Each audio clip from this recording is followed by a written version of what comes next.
Hello everyone, welcome to the Ranting Shop with me, Melissa. Today we will be discussing Ready to Love Reunion Part 2. And for me, I feel like the overall season, it really showed a lot of the immaturity of the cast members. And then watching this reunion and being privy to behind the scenes things that was happening when it came to alliances and strategies and manipulation to get people on your side and to get people to vote in your favor. I feel like it was disgusting. And I feel like if that's how people are gonna act on this show during this process, we need to change the name of this show to something different, because this has nothing to do with love and everything to do with surviving as long as you possibly can on this show. And from what I've heard, you don't even get a prize for making it to the end. What does Laurent have to sell that he needs all this publicity? I've not seen him sell. Well, he did mention he was trying to sell a game or whatever silly thing that he wanted to sell. But at the end of the day, these people fail to realize that, yes, you made it to the end, but do people like you? Because that's very important. If people don't like you, they're not gonna care what you have to sell them because they're not gonna buy it. Like, do you think anybody wants to buy Alonso's silly game beside his family and friends? No.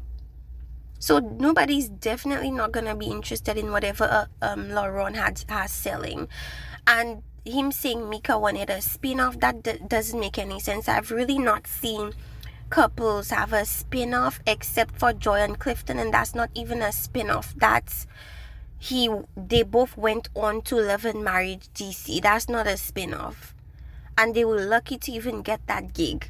I've not seen OWN have any show specifically for successful cast members. So I don't understand where that's coming from. And then Laurent spoke about it on an interview and essentially saying producers were telling them that they could get a spin-off. So this is like all producer manipulation, and people that have no idea about television production, this is all new to them. So people are telling you they're gonna do a spin-off, you guys are doing great. Of course you're gonna believe the producers, but they're only doing this for you to act and move in a particular way, and the producers got exactly what they needed for the worst season, in my opinion, of Ready to Love history. Now, let's go and give a rundown of this reunion. So, Lamar, what am I saying? They had a segment with Lamar, and my point was Lamar does the same thing that Alonso does. He has these provocative sexual questions, and he does it purposely to push people out of their comfort zone. He's almost testing them the same way Alonso was testing people. He did the exact same thing, and I was like, he's old and too stubborn to change. At least Alonso can look at the error of his ways and try to fix it and understand that what he's doing and how he's going about things, it's not effective and it's not love. But I think that for Lamar, it's too late. He's set in his ways. He's old as hell. He's not willing to change. He insists that it's too boring if you just go along and go with the flow and be respectful. It's more exciting for you to just stun people with sexual questions that don't even know you, don't even know if they like you, don't even know if they're interested in you. So that's crazy to me. But the good thing about it is at least the people know, okay, I definitely don't want anything to do with Lamar because this is a turn off. So I think any woman that would like literally be attracted to that type of thing has issues, and I suppose they are made or will be made for each other. Now, Jonathan takes accountability for not being open during the process. And Mika speaks and she says he wasn't fully honest about having an ex-wife. And that was also discussed during the show. I just think he didn't care to clear it up for Mika because he wasn't interested in her. And plus, her assuming it was a baby mama spoke to Mika and her experience being men's baby mamas. And I think him picking that up made him even more uninterested in Mika. He's like, oh, you're assuming baby mama from the bat. That means that is something you had to deal with. And whenever we hear about baby mamas, it's never anything positive. It's always grown adults being reckless and tying themselves to people that they have no business tying themselves to. So that spoke badly about Mika. He explains the thing with Alexis and says it came out of boredom. He was like, yeah, they were having fun, but they were bored. And he wanted to do something outrageous, so that is what he did. He apologizes and he says he'll do it again, but I guess what he meant is he'll apologize again, I hope. So then they talk about feet fetishes. Now, Chaz on his 11 connection. Wait, before I go into Chaz, the feet fetish thing, I really don't have much to say about that, but Jonathan was doubling down on being a feet person. That's his thing. Chaz is doubling down on being a heel person. He likes women wearing heels. My thing about it is, why did he think that women would not wear heels? Like, this is a formal process. During the first meetup, everybody's asked to dress in formal wear. Why would anybody not wear heels? So why did he expect anybody to not wear heels? That was weird to me. He's like, I love heels and everybody's wearing heels. Like, okay, so do you expect people to not wear heels? I'm confused. So then we have Alonzo. Looking back, he's like, he was out of pocket, and was, right? Because he had a date with April and they talked about her having nice feet and sucking toes, and his tongue is out and making swirling motions. That was disgusting. But at least he took responsibility for his actions and said, looking back, it looks cringy and it was very out of pocket. Now, Chaz on his 11 connections.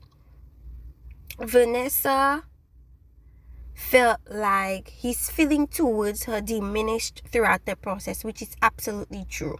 And he's trying to counter the argument by saying, but when I give this person one bouquet, I gave you 12. Or when I give this person one kiss, I gave you 16 kisses. That doesn't mean anything. As viewers, we saw that throughout the process, he became less and less interested in Vanessa for whatever reason, right? Just take accountability for that, period, right? So he said he wanted a moment. That was the time at the getaway where he left. He wanted a moment, and production was just following him around and wouldn't give him an opportunity to just have some time to himself. He describes how Patrice responded versus Vanessa during that incident, and he mentions that Vanessa texted him, why didn't he let the women know he was leaving? They'd keep William instead. And I think that was the sentiment with a lot of viewers. They felt like you willingly add all of this stuff to your table and then you run when the pressure gets real, right? Why should you be kept there? I think that was everybody's opinion. And why would they send someone home who wanted to be there? So I agree with Vanessa on that. But he was saying Patricia is more willing to talk to him and pray with him. Vanessa just didn't have no tolerance for his BS. No tolerance for it. And the fact that he took no accountability for anything he did and blamed everything on Vanessa was speaking to a lot of his tendencies that may not very well be very good character traits of his. Now, they talked about the dog thing, and this is the most outrageous thing I've ever heard. So I said, pay attention to this.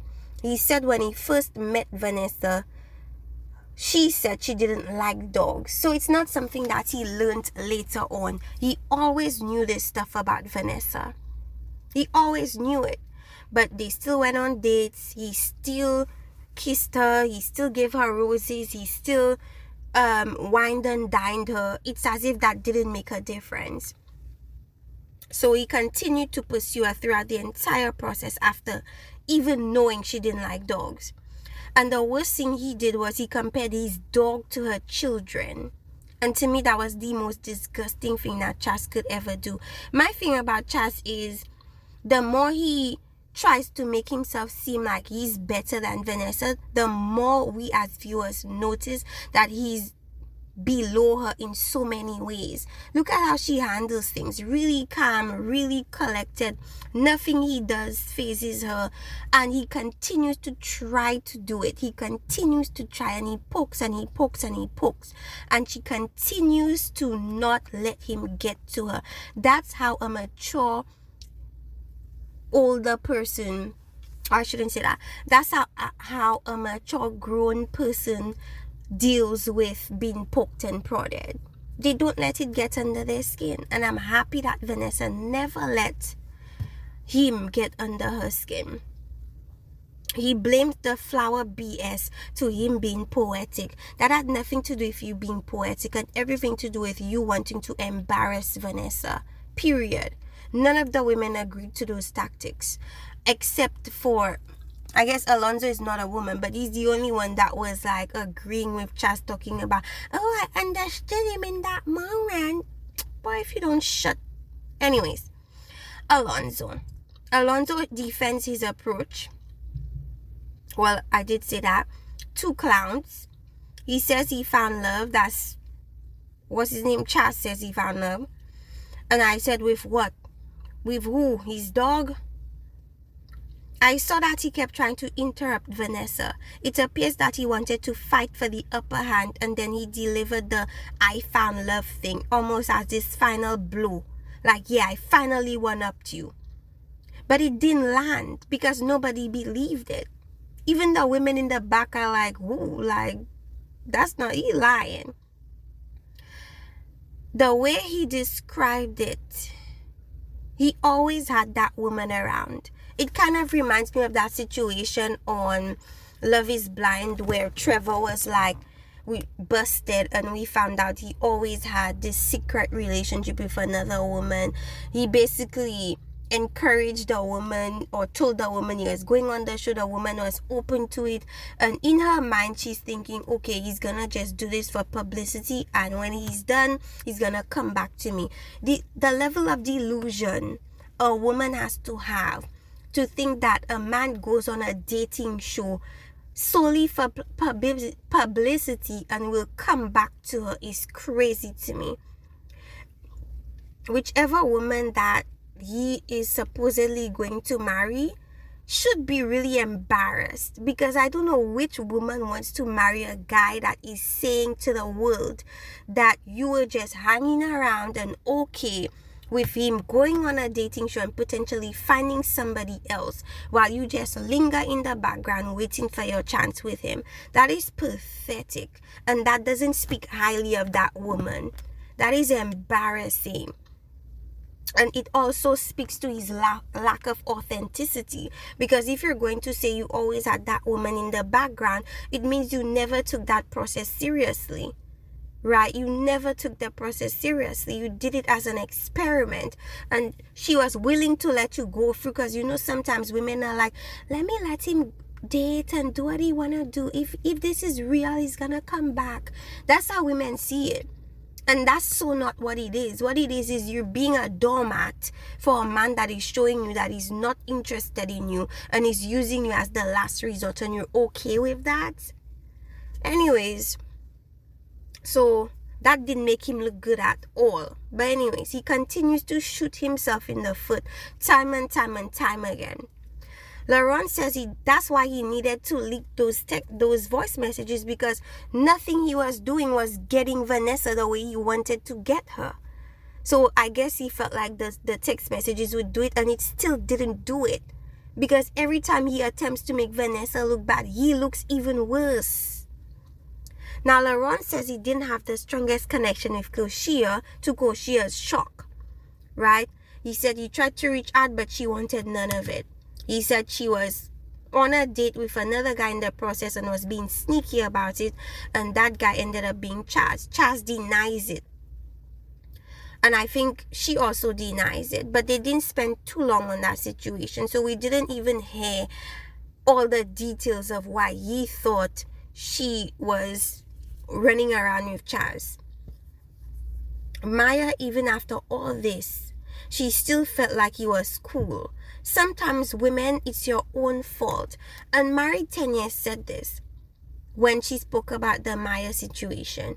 You mean to tell me you're witnessing all these things that you're seeing Laurent do, right? And you feel like that's a guy that is okay to pursue you. That's a guy that you're willing to date. That's a guy that you're willing to take seriously. And I feel like what happened was when the viewers saw how they ended on the show, they expected it to just be that, because nobody respects Laurent and nobody thinks Laurent is somebody worth dating at this stage. So everybody was happy with her. But at the reunion, it's like, girl, what are you doing? You're gonna be open to a guy that talks to women in that way? And even on the reunion, the way he spoke to Alexis, the way he was acting, you saw all that, Maya, and you still decided, oh, let me still date him. Let me get to know him still.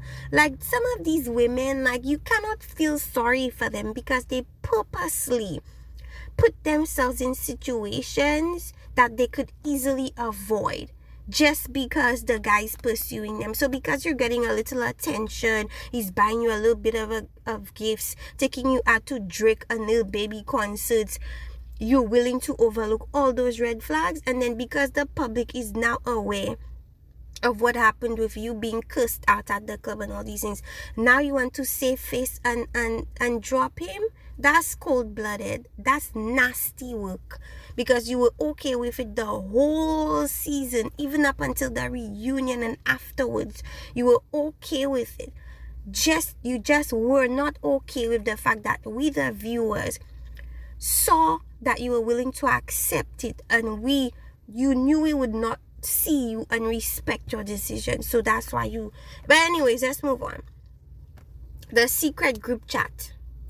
In my opinion, although Will did make himself look horrible on the show, I know better because I've seen the screenshots, I've seen the group chat, and I know that it wasn't Will. Will wasn't the sole person trying to kick everybody out. That it doesn't even make sense.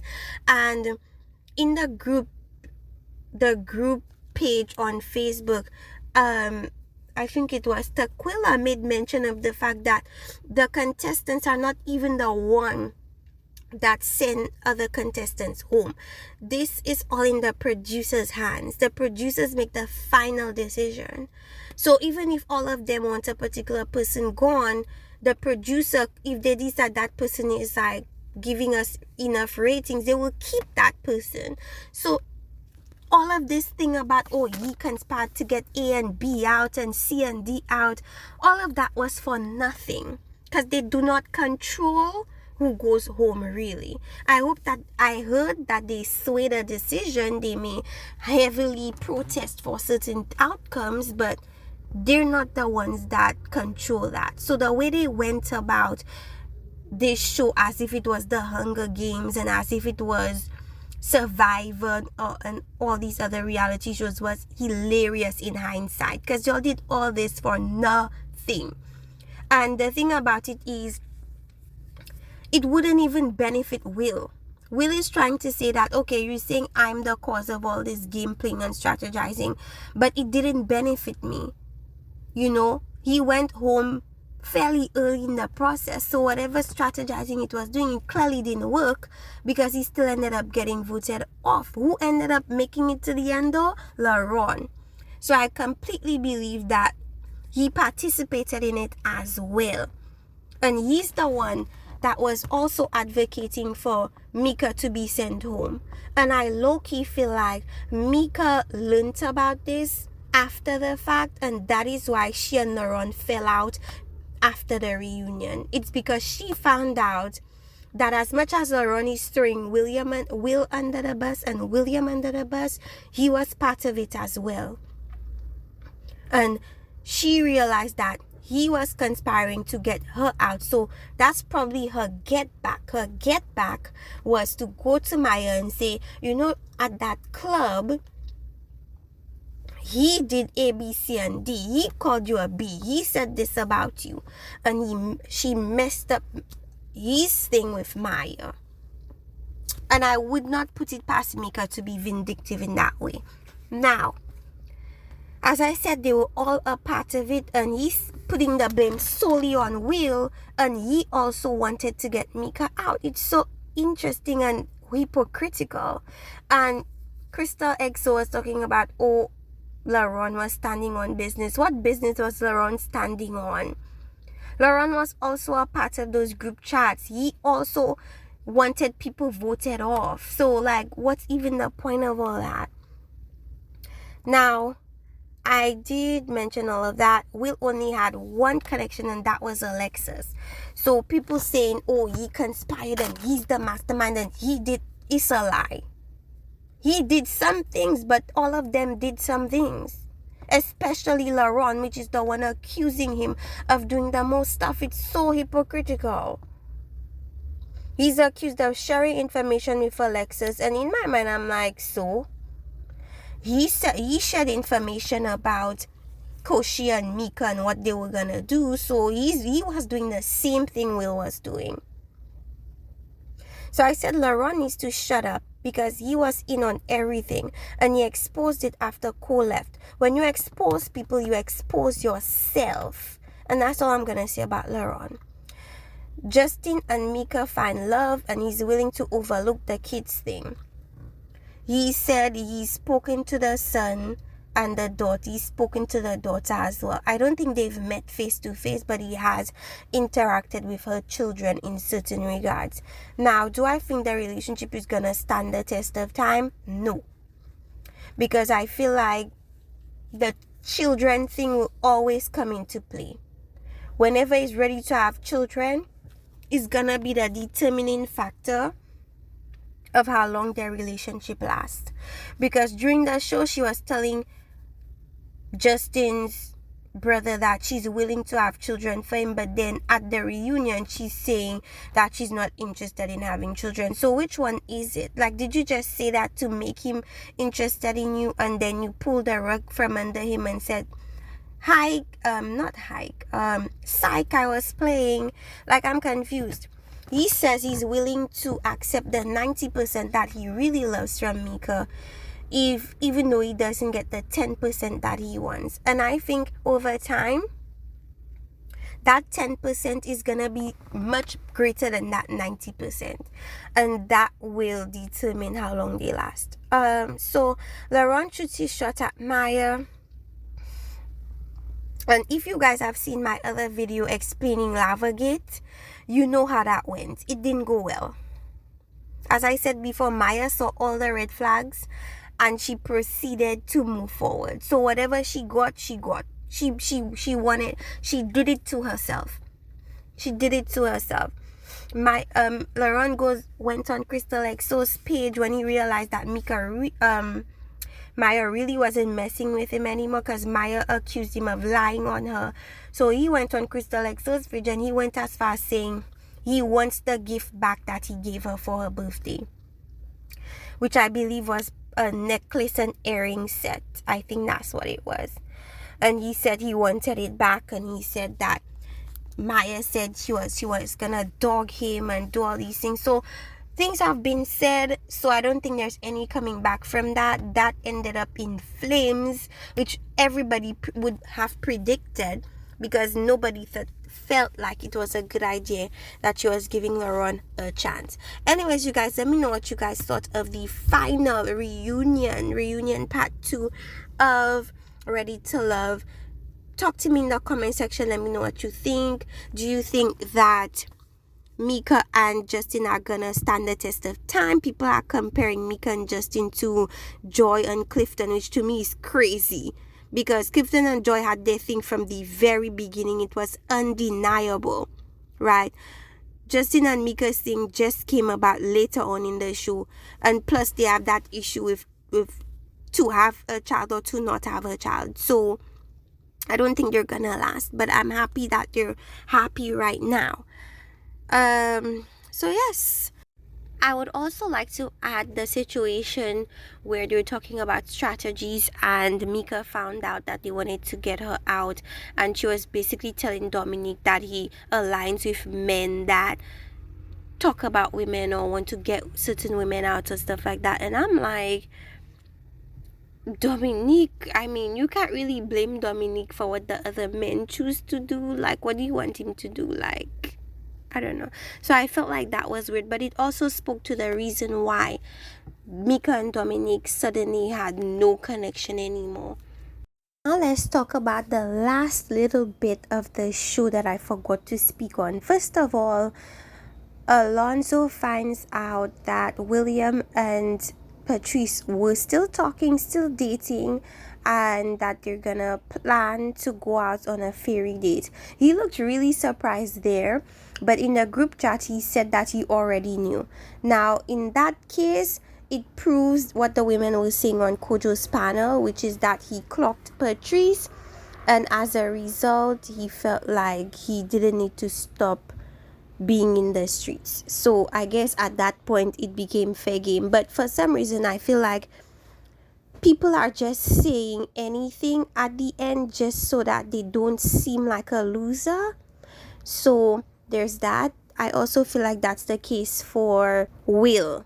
I feel Will doesn't want to seem like a loser, and he has a lot of ego. That man has the biggest ego I've ever seen on this show, and he didn't want to be outdid, so he's like, oh, I have two women I'm dating, and everybody's looking at him like he's crazy, because every time Will says something, it doesn't hit like he thinks it will.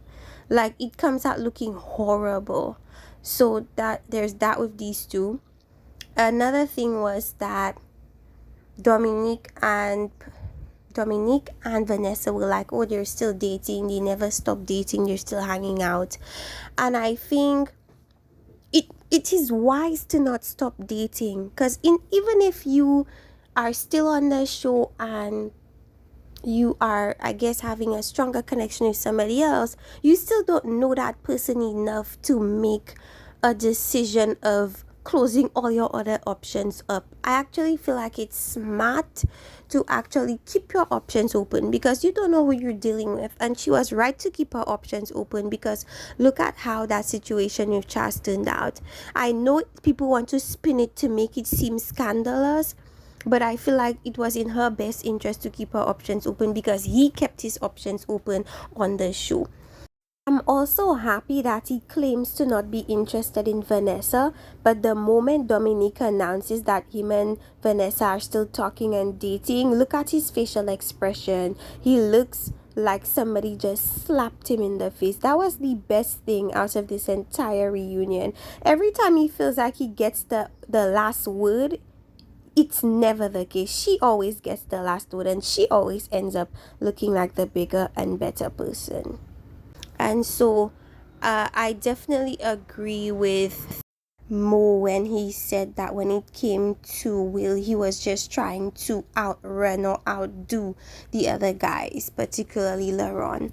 Now, in regards to, was it Lamar? Nobody's surprised that he's still single, because who wants to be in a relationship with a guy like this? Like, very uncouth, very uncaring, extremely stubborn, I don't know, missing a side tooth, wearing a man unit. I really don't know which woman wants somebody like that, but I digress. And then there's another situation. Yeah, Maya and Laurent, I guess they shot their shots. I don't think that went anywhere. That that was a disaster. So anyways, you guys, like, subscribe. See you guys next time. Bye bye.